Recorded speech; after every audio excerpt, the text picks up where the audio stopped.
Do you want your business to grow faster? Are you open to new and out-of-the-box ways to drive revenues and increase value?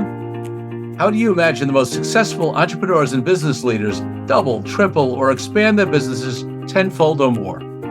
This is a weekly podcast featuring conversations with business owners, executives, and leaders as we reveal behind-the-scenes details that give you, our listeners, the confidence to pursue your own deal-driven growth.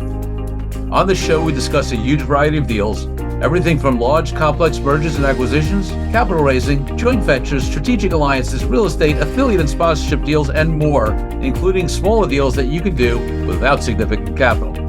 My name is Corey Kupfer, and I've been supporting deal-driven growth for businesses for over 35 years as a successful entrepreneur, professional negotiator, and attorney. My goal is to help you strategize, plan for, find, and complete deals that will help your company grow faster. Welcome to the DealQuest podcast. Let's get started. DealQuest community, this is a happy holidays solo cast, and I want to wish everybody a wonderful holiday season. I hope your year was amazing. I hope that 2025 is going to be even better for you. I hope everything in your life, including your deals, was successful, and only the best wishes for more next year. I want to give you a little exercise. I say little exercise. It's really a profound exercise that I've been doing for years. In fact, maybe decades. I don't know yet. I look at every aspect of my life, but it can be applied to deals specifically as well. And I'm going to talk to you about it. You can apply it to your deal situation only, or again, I recommend that you actually apply it across your entire life, business, personal, family, community, health, you name it. But since this is a deals podcast, I'll put at least part of it in the context of deals. Every year at the end of the year, I do a taking stock exercise or a cleaning and clearing exercise, whatever you want to call it. But it's a way to take stock of the existing, the end of the year, right? I usually do it very late December before the new year, but you can certainly do it early in January if you haven't done it yet. You may listen to this a little later.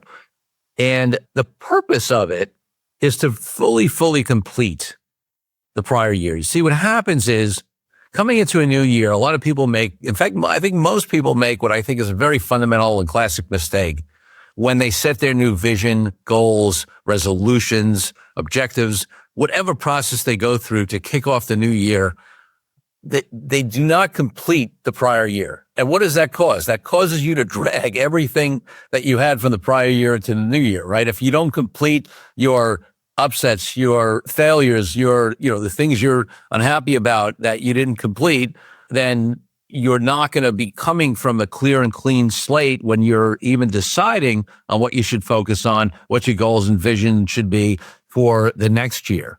And that bringing that energy in is not useful, right? So let me give an example outside the deal space. That may be an easy example. Let's say you had a goal to lose 20 pounds. In 2024. And let's say you did not achieve that, whether you only lost 10 or 18 or 2 or gain weight, right? Whatever it is. If you go into 2025 saying, oh, my goal, I got to lose that weight. Well, there's going to be a lot of energy about the fact that you didn't do it before. You might be beating yourself up. You might, bring that energy of failure or frustration or judgment on yourself into 2025. Now, if you complete your relationship, and I'll talk a little bit more about how you do this stuff. If you complete your relationship to not losing as much weight or any of that weight that you desired, and then you are making a decision from a clean slate on what your new vision, goals, objectives, resolutions, whatever you want to call them are, then you can make a decision from a clean slate on whether you actually are committed and are going to take on losing weight, and if so, how much. And it's going to have nothing to do with whether you succeeded or failed in the prior year. So let me talk about the process of, first of all, what you take stock of, and then different ways where you can complete things. So, I take stock of everything that's happened in the prior year. So, for example, in a deal context, I'm going to look at all the deals that I've done, all the deals that I didn't do, look at the successes in deals, look at the failures in deals, look at the challenges in deals, the deals that I didn't get for various reasons. And I'm going to celebrate the successes of those deals. First of all, I'm going to take stock, meaning that I'm going to list out all the accomplishments, because let me take a step back, because on that one, as entrepreneurs, as deal makers, it's so easy to be on to the next deal, the next, success, the next thing. And we don't celebrate successes. We don't take stock. We don't even even before we celebrate them, we don't even often acknowledge them. So we closed a big deal. It went very, very well. We sold, a company. We did a joint venture. We did a strategic alliance that worked out really, really well. Our licensing program is doing great. We bought a great piece of real estate, whatever it is. And we, even at the closing, sometimes haven't fully, acknowledged it, the accomplishment. And certainly, even if we did to some extent, we should take stock at the end of the year as to all of these, right? What went well? Give yourself gratitude, acknowledge it, write it down, all the successes, spend time with them. Look at what went right, acknowledge yourself, look who the key team members were. And then look at the ones that didn't go as well, right? Maybe there was a deal that turned out not to be good. Maybe there was a failed merger. Maybe there was something company you sold at a loss. Maybe there was a business partnership that split up. Whatever it is, take full stock of those as well.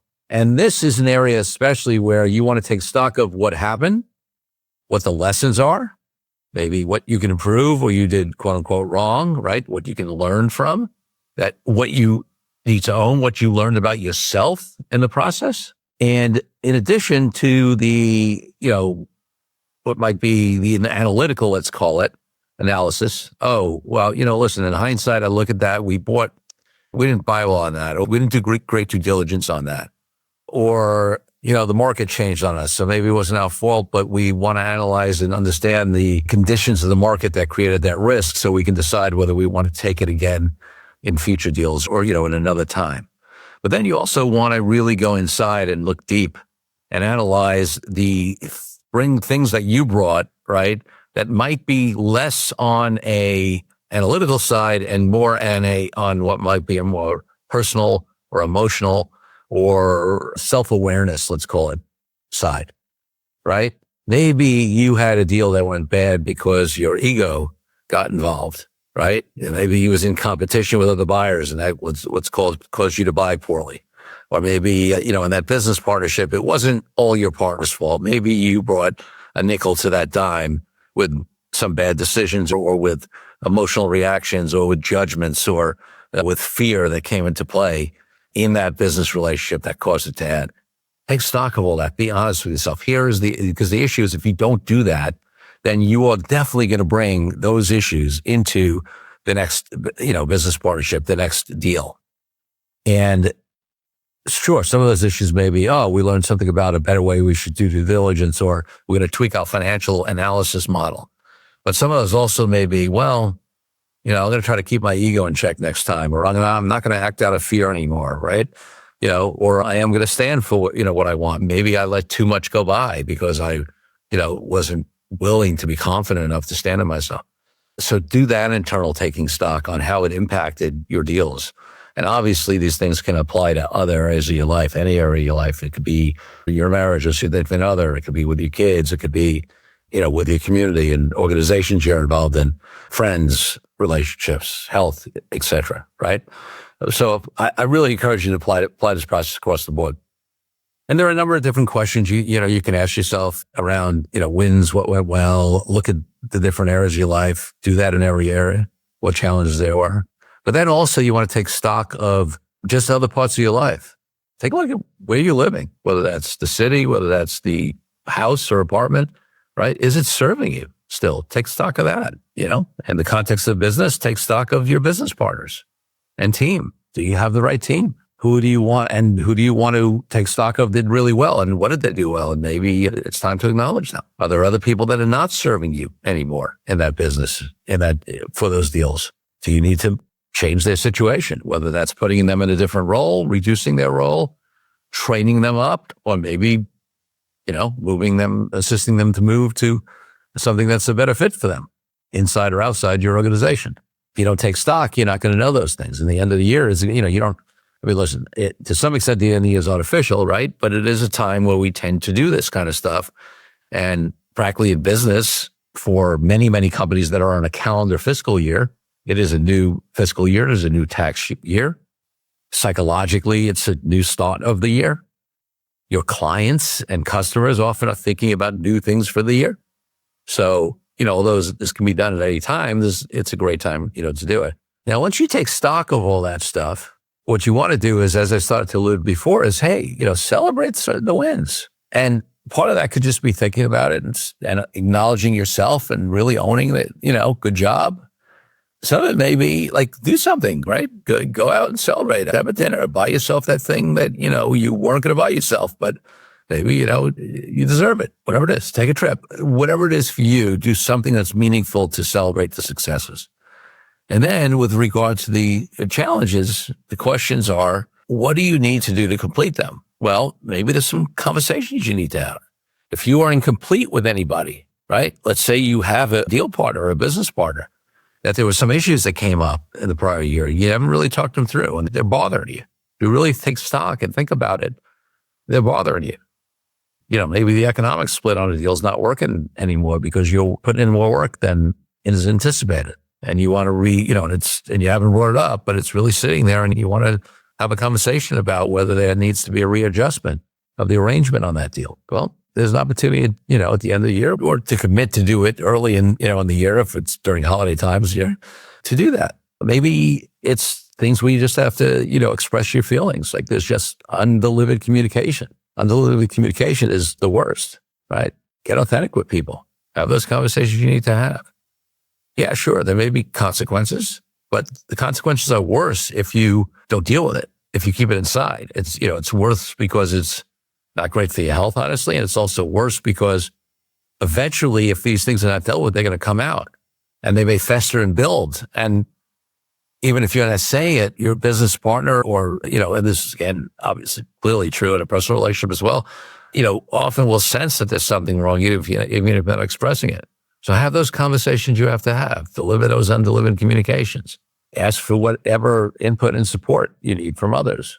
The other thing I do is I actually make decisions on everybody in my life and who I want to maintain the same level of relationship, who I want to delve in more deeply with and maybe spend more time with, who I want to cut back my relationship with them, or maybe even people I don't want in my life anymore or in my business life anymore, right? It may sound challenging to some people. You might even have judgment on it, but I think it's one of the biggest things that successful people do is, only surround themselves with people who are aligned and bring them energy, not sap energy.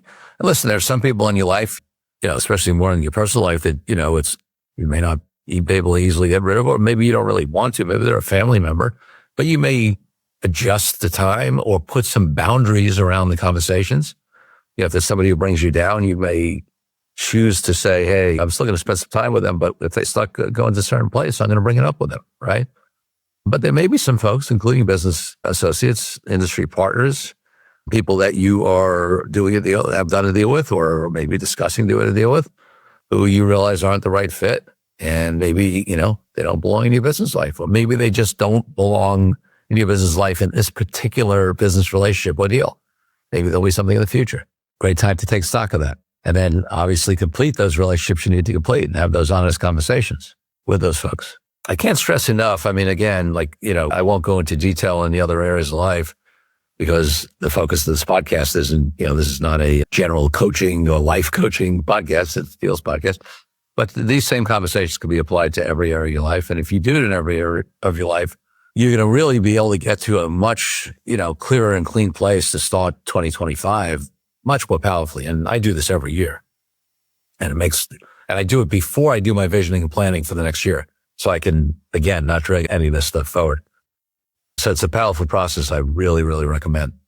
A couple of other things in terms of how you complete stuff, because I talked about having conversations, but there's some things that they don't have to do with conversations with other people. They may be related to your own views of yourself, or your limiting beliefs, or that negative self-talk, right?